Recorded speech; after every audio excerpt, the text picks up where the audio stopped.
আসসালামু আলাইকুম। এটা হচ্ছে আমাদের বেগুনের চারা। আমরা বেগুন হচ্ছে যে সিড নিয়ে আসি এবি সিড কোম্পানি থেকে। এটা প্রায় ২-২.৫ মাস আগে আমরা সিড নিয়ে আসি। এরপর হচ্ছে অনেক বৃষ্টি ছিল তখন। এই বৃষ্টির মধ্যেই আমরা ছোট, ছোট কাপের ভিতরে বেগুনগুলো জার্মিনেট করি। জার্মিনেট করার পরে অলমোস্ট 80 to 85% অ্যারাউন্ড 90% এর মতো আমাদের হচ্ছে জার্মিনেট হয় এবং মাশাআল্লাহ ফলনও খুব ভালো। এটা হচ্ছে সাদা বেগুন। আমরা এ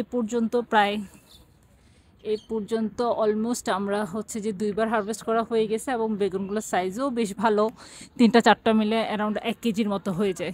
মাশাআল্লাহ ফলনও বেশ ভালো, অনেক বেগুন ধরছে গাছের ভিতরে। এরপর এটা হচ্ছে যে আমাদের ঢ্যাঁড়সের। এই ঢ্যাঁড়সও লাগাইছে আমরা, হ্যাঁ, এরকম ২ মাস ২ মাস ২.৫ মাস ৩ মাসের মতো হবে।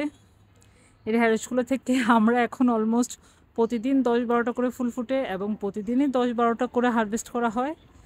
ফলনও ভালো মাশাআল্লাহ দিলে। এ পর্যন্ত মোটামুটি মানে আমরা যদি ২ দিন নিই তাহলেই ১ কেজির মতো ফলন পাওয়া যায়।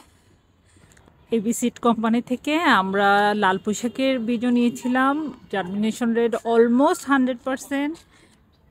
এটা হচ্ছে যে আমাদের লাল পুঁইশাক, এটা আমাদের মাচা, মানে কখনো এরকম যায় না যে আমাদের মাচা খালি আছে, সবসময় মাচা ভর্তি থাকে।